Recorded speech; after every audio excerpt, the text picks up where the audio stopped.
Hello, xin chào tất cả các bạn. Tôi tên là Ngọc Tú. Hôm nay tôi giới thiệu cho các bạn về máy bay cảnh sát với cả siêu nhân các bạn ạ. Hôm nay tôi giới thiệu các bạn về máy bay nha. Đây là các bộ đấm và đây là đèn các bạn ạ. Và đây là cánh quạt.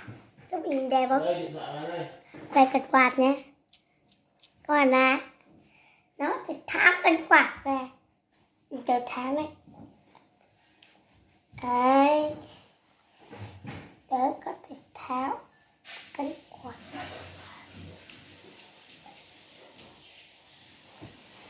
Bây giờ tớ lắp nha.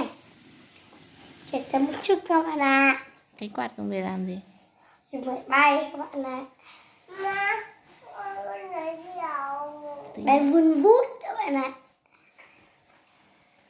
Tớ mong mình không có cái này mình bay chỗ nào. Mình đi, mình xong rồi. Không, cái này các bạn. Này.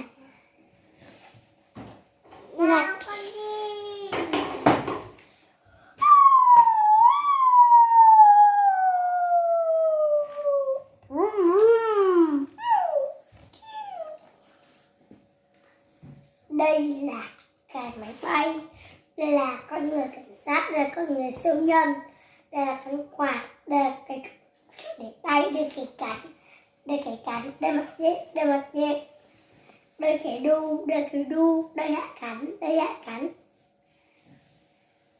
đây đèn, đây đèn. Cái này dùng để bay các bạn ạ, nhưng mà tôi cho các bạn nhé, thấy ngược này không được đi ngược trong quay clip các bạn này. Tớ thích đến thế này này các bạn ơi, cái này là cái để dùng nhất các bạn ạ. Trên thực tế cái này là bằng Lego cho xếp nhà chữ rồi được chưa các bạn? Các bạn ạ, cái clip này là từ đầu xong đến cuối. Đây là nhất là máy bay, đây là cái đu. Nếu mà kẻ xấu mà vào đây là cái này ném cả sức vào chân của cái chỗ đu vào đấy là bị thúc độc nó đã chuyện.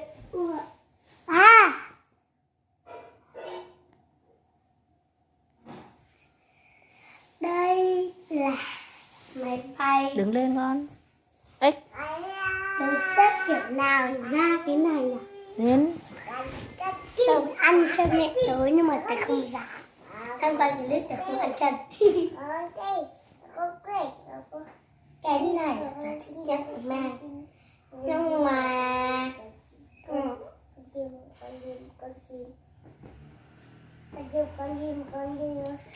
mà cái này là tớ tự chế tạo các bạn ạ. Tớ dùng là hôm nay tớ muốn thèm dưa hấu quá, tớ muốn ăn dưa hấu đây.